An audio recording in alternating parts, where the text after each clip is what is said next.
Bienvenidos a nuestro podcast sobre la historia de Colombia. El día de hoy tenemos el libro Historia de Colombia y sus oligarquías de Antonio Caballero. Bueno, este libro nos plantea una idea bastante interesante acerca de cómo las élites y la oligarquía en Colombia han manejado este país. ¿Qué piensas tú o qué tienes que decir con respecto al libro, Jair? Fue un libro bastante complicado de leer porque la escritura de Antonio Caballero no es algo que normalmente yo estoy acostumbrado a leer, entonces él usaba énfasis o palabras muy desconocidas, pero sí me pareció increíble que él no daba la opinión solo de lo que fue Colombia, lo que fueron los colonos, sino una visión más de España. Entonces, ¿qué pensaba España en esos momentos? ¿Cómo nos veía España? ¿Qué sentía España o qué relación teníamos nosotros como pueblo español, o sea, la Nueva España con la antigua España o la España? Entonces me pareció increíble que no es aquellos que solo buscan criticar a la corona, sino darse cuenta que todo fue un proceso y que se tenía que dar, como que todas las condiciones llegaron al punto para darse. Bueno, y para esta edición especial tenemos con nosotros una invitada, entonces te otorgo la palabra para que nos cuentes como un poquito acerca de ti, de quién eres, para poner un poco en contexto a nuestra audiencia. Bueno, mucho gusto. Mi nombre es Ladia Arbeláez. Yo soy abogada, soy economista, soy geógrafa y profesora de la Universidad Militar.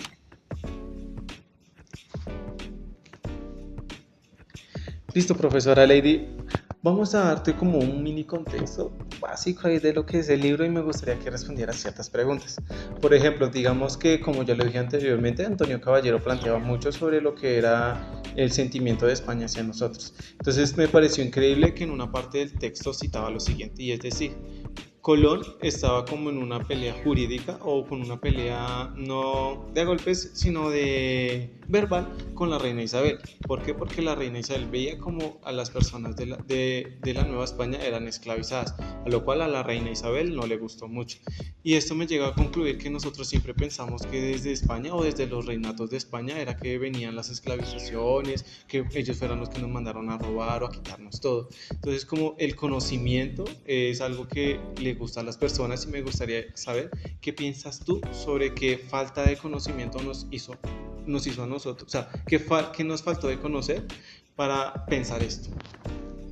Bueno, yo creo que lo primero que tendríamos que decir es que el papel de la reina Isabel de Castilla ha estado bastante relegado en la historia, y a mí me parece, pues como mujer, pero también desde la perspectiva histórica, que es un momento interesante para hablar bien de ella. Primero, cuando decimos Isabel de Castilla, sabemos que ella se casa con Fernando de Aragón y ni siquiera sabemos por qué, y es realmente la intención de ella de unificar al reino de España el que causa esa gran conmoción realmente es la que da inicio al imperio español. Lo segundo que tendríamos que decir es que esta señora es una gran reformista, es decir, ella va a introducir las reformas más notables de su época, y entre esas encontramos la configuración del español. El español que nosotros conocemos es en muy buena medida gracias a Isabel de Castilla, porque ella necesitaba instrumentos apropiados para comunicarse con sus burócratas. Y lo tercero que tenemos que decir sobre esta señora es que ella pensaba en un gobierno de toda España, y para ella las colonias, la Nueva España, eran España. Entonces creo que eso es fundamental desde la lectura de cómo se van a conformar posteriormente las élites. Bueno, siguiendo con el tema de las élites, algo que plantea y es muy específico Caballero es que muchos o la mayoría de los problemas que tenemos hoy en día en Colombia es porque la oligarquía estuvo desde la colonia y sigue estando hoy en día. ¿Qué piensas acerca de eso? ¿Crees que la oligarquía sigue presente en estos días y que la tenemos desde la colonia? Bueno, yo ahí haría primero un pequeño paréntesis. Cuando nosotros nos referimos a oligarquía, tenemos que saber que esa es una forma de gobierno y tenemos que apelar a las formas de gobierno de las que nos habla Aristóteles. Digamos que lo que nos va a decir este filósofo es que la oligarquía es una forma desviada de gobierno donde hay unos pocos que tienen o sostienen el poder en beneficio particular. Cuando nosotros vemos a la oligarquía desde esa perspectiva y nos preguntamos cómo ha sido la conformación de las oligarquías, tenemos que ver que hay una oligarquía española que llegó a ser un dominio evidente sobre los pueblos originarios en América Latina, una segunda oligarquía que surge de los españoles nacidos en las colonias y luego una tercera oligarquía que podríamos decir que son todos aquellos, tanto indígenas como no indígenas, que han logrado superar, por plantearlo con alguna palabra precisa, todas las limitaciones que las demás oligarquías han impuesto. Entonces, es un proceso histórico de conformación de las oligarquías, donde hoy podríamos decir que, por supuesto, quienes se han conformado como oligarquía no desean que los demás entren a este grupo social. Estoy completamente de acuerdo, ya que si hablamos desde las oligarquías nos damos cuenta que desde la independencia no se habló más como una independencia, sino como un cambio de poderes. Ya nos habíamos hablado antes, incluso se menciona en la historia de Colombia que lo que realmente se buscaba principalmente era una participación más activa del Reino de España en las colonias españolas, porque no se veían muy bien representadas o surgían ciertas afectaciones que no eran para ellos. Es decir, no es lo mismo un español nacido en España que un español nacido en la Nueva España, aunque en teoría, como lo dijiste, la reina de Castilla decía que era el mismo pueblo, eran los mismos vasallos, no se les trataba por igual o se hacían como unas distinciones. También tenemos que hablar que también a esto llegan los esclavos, las palenqueras, los indígenas y hay más divisiones, entonces como que socialmente hay más divisiones. Entonces, como estar al lado de unas personas te hace menos, estar al lado de otras te hace más. Entonces, el que más tierra tiene es el que más poder ejecuta. Y ahí viene mi siguiente pregunta. Para ti, el que tiene poder, el que tiene tierras, tiene poder en Colombia, es decir, a mayor cantidad de tierras, mayor poder. Yo creo que la respuesta corta es sí. Nosotros hemos estudiado o podemos estudiar en economía a un autor específico, a David Ricardo, y cuando entendemos a David Ricardo, entendemos que toda la economía se concentra en dos aspectos. En cuánto logramos acumular a lo largo de nuestra vida y si en nuestros ingresos son tan altos que nos permiten un alto nivel de acumulación. Y cuando decimos que la tierra es un factor fundamental de la acumulación, ahí estamos apelando directamente a David Ricardo y diciendo que o la tierra es valiosa o la tierra logra producir rentas que nos permiten la acumulación.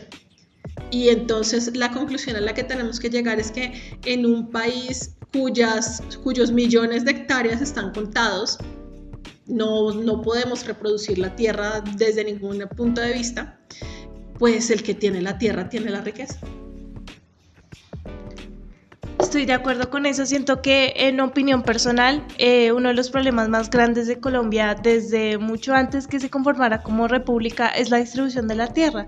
Ese problema es el que nos ha causado como tantos conflictos a nivel interno del país en cuanto a quién la posee, quién no la posee, los que la poseen contra los que la poseen, y esto terminó en una violencia que la que vivimos, que fue terrible en términos del conflicto armado que vivieron los campesinos y más en las zonas de la periferia. Y ahí a lo que voy es a la siguiente pregunta, y es que Caballero en el libro nos dice que la violencia fue planeada de las élites, que la violencia no fue como una consecuencia de la desigualdad que ya vivía, sino que fue algo planeado como tal por la oligarquía, como un instrumento de manipulación o de seguir teniendo el control. ¿Qué piensas tú acerca de eso? Yo creo que esa es una afirmación muy difícil, porque nosotros tendríamos que preguntarnos acerca de cómo es la construcción de la desigualdad. Y por supuesto la construcción de la desigualdad es una construcción histórica. No es que alguien haya tenido la culpa, es que de alguna manera todos han aportado para que la desigualdad crezca y se sostenga.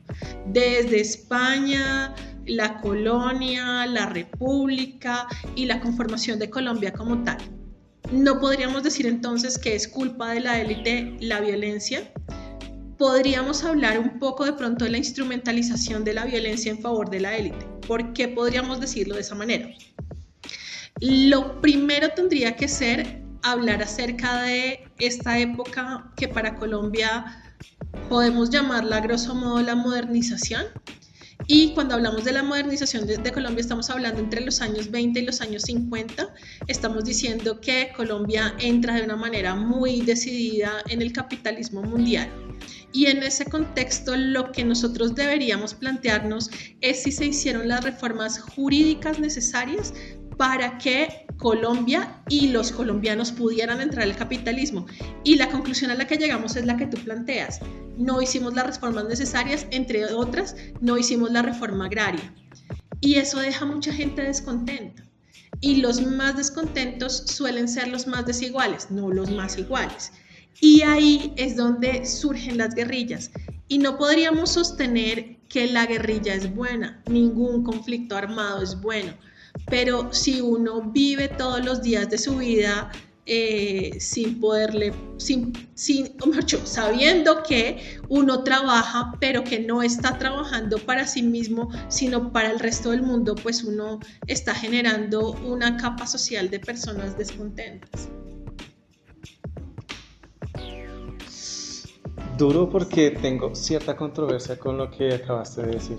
¿Por qué? Porque más allá de cualquier cosa, sí es verdad que lo instrumental o lo jurídico nos ayuda mucho, pero también toca pensar en la sociedad que tenemos como Colombia.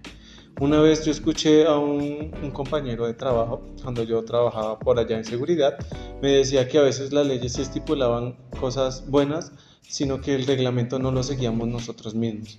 Y un ejemplo lo podemos ver en el Transmilenio. Está la ley para no colarse, pero la gente lo hace porque siente que es como la mejor manera de saltar el sistema. Entonces, cualquier manera de burlar el sistema es mejor para el colombiano. Y no generalizo, sino que esta mentalidad lo siento como un virus. Entonces, cuando veo que alguien lo hace y lo hace repetitivamente, hay más personas. Así empezaron con los colados. Antes eran uno, antes eran dos, antes eran solo por los torniquetes. Ahora pasan y no les importa su vida y pasan por donde sea necesario para no pagar 2.000, 3.900 pesos. 3.900 pesos que está pasando. Y eso me pone a pensar algunos tienen la capacidad para pagar, pero no lo quieren hacer simplemente porque sienten que es como se siente bien burlar al sistema. Entonces aquí viene con lo jurídico. Realmente sí sería estupendo que se hiciera un manejo jurídico perfectamente para el control de las tierras y la redistribución, pero ¿quiénes lo acatarían? Porque digamos, los desiguales lo podrían acatar, pero los que son iguales, los que tienen el poder, los que tienen, no creo que les convenga acatar esto, entonces buscarían maneras de burlar el sistema, maneras controversiales para no seguir esto, o por lo menos ese es mi pensamiento. ¿Qué crees tú al respecto? Bueno, tú has tratado varios temas ahorita, vamos a intentar como un poco desatar varios nudos. Cuando nosotros pensamos en la legalidad, lo que nos enseñan a los abogados pues en la carrera es que existe algo que se denomina orden social y que las normas nos conducen a ese orden social. Y lo que no nos enseñan a preguntarnos a los abogados es si ese orden social está fundamentado en la desigualdad. Entonces, cuando nosotros comenzamos a hacernos esas preguntas que no son preguntas tradicionales, tenemos que llegar a conclusiones o por lo menos a nuevas dudas que tampoco son tradicionales. Yo lo que comenzaría por preguntar es si esta desigualdad está sustentada en las normas, es decir, si las normas son tan buenas como nosotros solemos creer que son. Esa sería mi primera pregunta, sin entrar todavía a juzgar a las normas como buenas o malas. Lo segundo es que nos vamos a preguntar si la forma como se organiza económicamente el sistema nos conduce a reducir la desigualdad. Y ahí tu ejemplo es muy bueno, porque si yo soy una persona que gana un salario mínimo, digamos entre 1.300.000 y 1.500.000 y me gasto alrededor de 300.000 pesos al mes en Transmilenio, significa que solo me queda 1.000.000 de pesos para el resto de la vida. 1.000.000 de pesos para el resto de la vida es algo que yo puedo hacer o yo preferiría poner mi vida en riesgo para tener esos 300.000 pesos para otras cosas de la vida. Luego yo tendría que llegar a la conclusión de que sí es verdad, colarse no es algo apropiado, así como irse para la guerrilla no es algo apropiado, pero de pronto no podemos calificar a todos los colados de la misma manera. Es decir, es cierto que colarse es una sola acción, pero detrás de esa sola acción probablemente hay tipos de personas. Por supuesto, Hay un tipo de personas que lo hace por gusto y lo hace para provocar desorden social y eso no está bien. Pero ¿qué pasa con todas las demás personas que lo hacen porque esa es su única alternativa? Y eso me lleva al siguiente punto y es preguntarnos si dentro de estas formas de desorden social, como son las guerrilleras, no existen también reivindicaciones que eventualmente llegan a ser válidas, como el hecho de que si yo trabajo la tierra, tengo derecho a ser propietaria de la misma. Y si yo soy propietaria de la tierra, ¿no será que yo tengo derecho también a ser partícipe del capitalismo? Es decir, que los partícipes del capitalismo no sean solamente quienes habitualmente han tenido tierras, sino cualquier persona que logre desarrollar una actividad económica que sea lícita. Siento que algo muy importante en este tema y es que no podemos juzgar a todas las personas por igual. No puedo juzgar a una persona que está en la guerrilla, que fue reclutada desde los 14 años, que toda su vida ha estado ahí, que está en una zona periférica del país, que donde no tienen acceso a servicios básicos y que su única forma de, en cierta parte, porque se adentró a este sistema y tiene que seguir trabajando en él y tiene que incorporarse también al tema del narcotráfico y producir, y no es la misma situación de esas personas de una persona acá en Bogotá o de cualquier otra persona. Son situaciones diferentes y muy complejas, que es lo que más dificulta la situación en el país. Y también más adentrándonos hacia una conclusión o más una posible solución, ¿qué piensan acerca de que también Caballero nos dice que es algo que va a seguir pasando? O sea, el tema de las oligarquías, todo este tema de Colombia es algo que se va a repetir, porque lo único que va a continuar es que se vayan cambiando las élites y que las élites se vayan incorporando con los nuevos modelos que han surgido, los nuevos temas que han surgido se van incorporando, como en el tema del narcotráfico, que él nos decía que la oligarquía, las élites terminaron incorporándose, a adentrarse a este fenómeno como para poder mantener ese control. Y él nos decía que es algo que va a seguir pasando en Colombia, entonces que, o sea, no habría una solución, va a seguir pasando y vamos a seguir en lo mismo. ¿Qué piensan ustedes?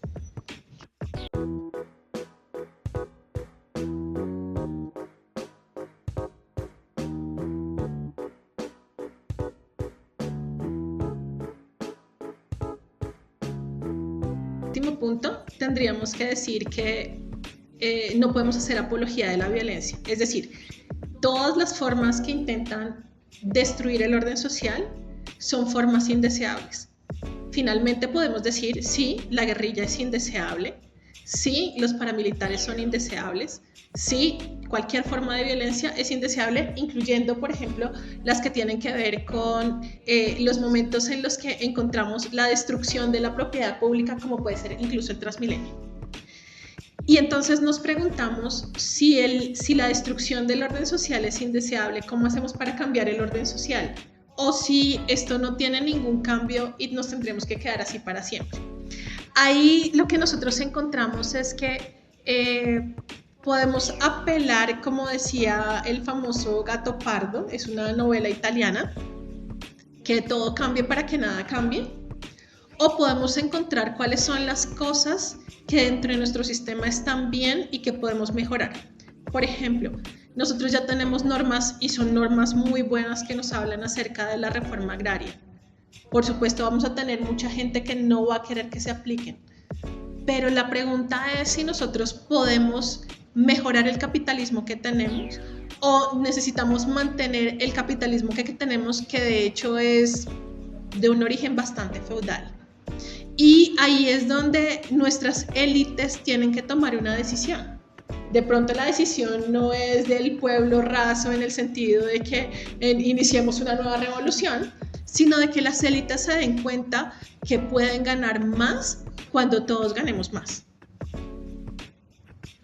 Estoy completamente de acuerdo, o sea, es verdad, no sé por qué es que el sentimiento de odio solo nos separa más y como que no le ayuda a Colombia y menos económicamente, con saber que la ayuda de otro o la especialización de un ente en una cosa me puede ayudar para yo especializarme en otra y aumentar la economía. No todo lo tengo que hacer yo.